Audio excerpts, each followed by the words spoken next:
Well, remember, you can use the hashtag Business Today, and my Twitter handle is @JoyDorinBira. Let us know what you think about this. But speaking of women in extractives, women are underrepresented when it comes to the fields of sciences, and this, of course, includes extractives, mining, energy, also alternative sources of energy, and those careers that pertain to renewable or clean renewable energy.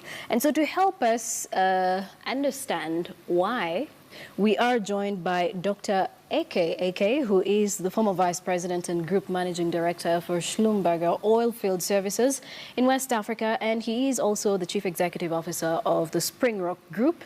Thank you so much for joining us this afternoon. And we also have Ogutuokudo, who is the Chief Executive Officer and founder for Women in Extractives Africa, that is WEX. Thank you for joining us. So there must be a reason we are seeing some very slim percentages of women in extractives. And before I can get to Dr. Eke, I would like to hear from Lucky. Why so? Why do we have these small percentages of women in extractives? Firstly, thank you, Joy, for having me on the show. What we've realized and what we've been able to see, especially in the African context, why women are not being engaged and getting into these sectors is it starts with a sustainable approach. We have to start letting young girls know, especially in the Kenyan educational system, where students pick their courses, the ones they want to go further with at the end of Form 2. We need to ensure that we're letting girls know the opportunities in STEM courses. By STEM, obviously, I'm referring to the science, technology, engineering and mathematics. If we can start that at a younger age and be able to develop it further, we'd be seeing much more women getting into this very lucrative sector. Right. There are always the stereotypes, of course, that maybe some of these fields are for the men. And so the ladies don't even pay attention to, say, engineering or architecture or technology or mathematics for that matter. But do you see this changing over time? Absolutely, I do see it changing. We are breaking the stereotype, and that is part of what wexafrica is doing. Yesterday, we held the Her World Energy Forum, which was highlighting women in these sectors and ensuring that it's very seldom do we see that women actually get the accolades when they are within these sectors to speak about what they're doing, and especially to look at it from a perspective of a woman. So the stereotype is absolutely being broken, and I always like to quote Sheryl Sandberg, as the theme yesterday was lean in, all in, join in. And she says, walk in with your elbows out. We need to ensure if we want to break the ceiling, we have to get involved. Right. And speaking of getting involved, Dr. Eke, you have had, or you actually have, a wealth of experience when it comes to dealing with extractives in mining and oil and such like fields. But is there a reason as to why the higher you go in ranks, the lesser women you will find in a boardroom, per se? I think it's, thanks for that question. It's primarily because of what you see in any organization is a pyramid. So if you start at the base of the pyramid and you put in a certain number of people, as you go towards the top of the pyramid, you see them flow. Now, at the base of the pyramid, we have fewer women present. So it naturally occurs that as you filter up, then you have fewer women at the top. But there's quite a number of concrete things that can be done to bring women into the entire chain of the industry. And if I may share with you some of my thoughts, it's on two dimensions. First of all, corporations need to take certain actions, and the women themselves need to take some actions. Now, what should the corporations should do? What I advocate is that companies should state from the onset that they intend to populate at least 50% of the positions in the organization with women, and that is achievable.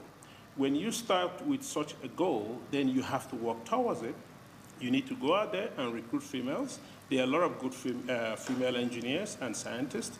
If you look at the enrollment statistics in most engineering and science institutions, it's quite favorable for the females. Now, when you bring in the females into the organization, you have to also empower them and challenge them by doing things like getting them to get involved in the building of processes and procedures that are used within the organization. You have to mentor and encourage them to grow. And I will also add that you need to do what I call non-obvious moves, right, which means identify the very good females earlier in their career and accelerate their career growth. As you do that, you'll actually pull females up the ladder, and then the younger ones that are coming behind will see role models whom they can aspire to. So that is what corporations can do. Right. And I'm not professing to you a theory. This is what we have done in Spring Rock.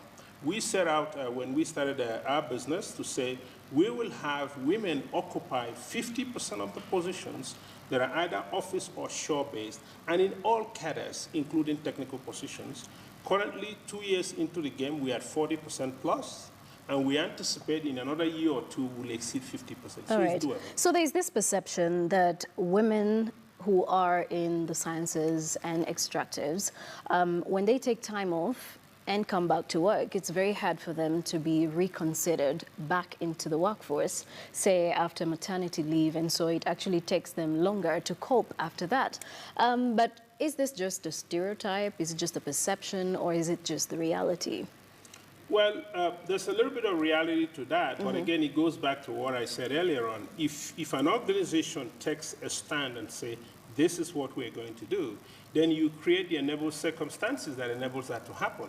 So there are times men take 1 year leave of absence and they come back to work. Right? So what then is different when a woman takes a maternity leave for 6 or 9 months?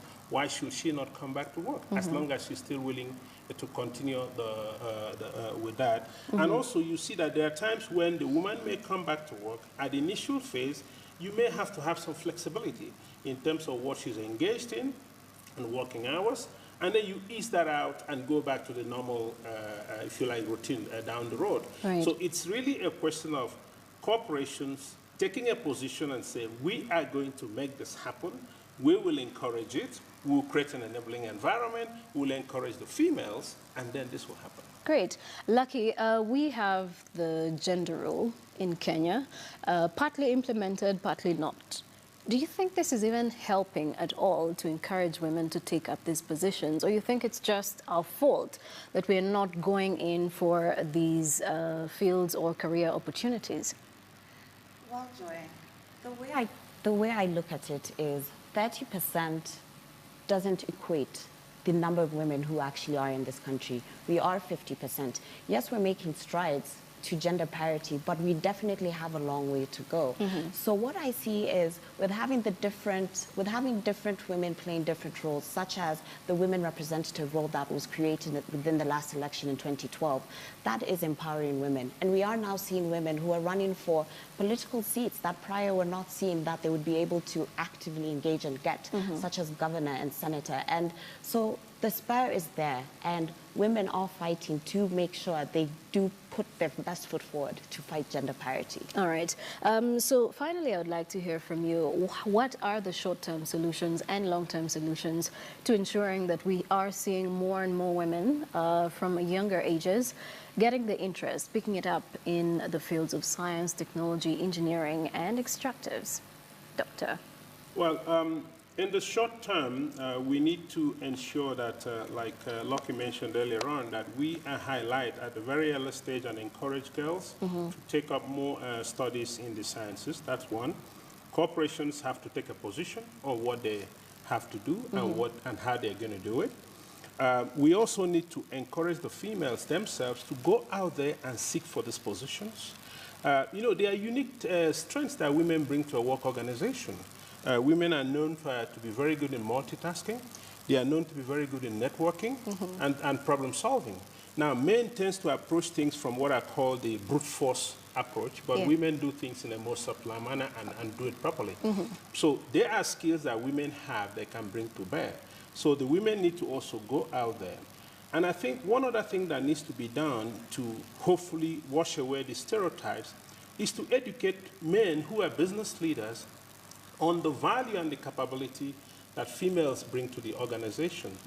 There are several studies that have been put up by very reputable organizations like the Harvard Business Review, demonstrating the practical impact the number of females in a team brings in terms of performance and results. So I don't see this personally as an empowerment thing. I see it more as harnessing the good talents that we have amongst the female folks And the world over, there are more than 50% females. So you have a pool where you can get over half of your employees. Right. We just have to encourage male business leaders and also females. And we work towards breaking that stereotype. Right. And over time, I do not see why women should not occupy more than 50% of the positions. Which contributes to sustainable development as well. Yes. Well, thank you so much for joining us in this edition of Business Today. Dr. Eke, who is the former Vice President and Group MD for Schlumberger Oilfield Services in West Africa and the CEO of the Spring Rock Group. We also were speaking to Ogutuokudo, who is the CEO and founder of Women in Extractives Africa, WIX. Thank you both for joining us. We'll now take a short break, and remember, you can take part in our Twitter poll question: what should be done to encourage women to take up jobs and careers in engineering, architecture, and extractive?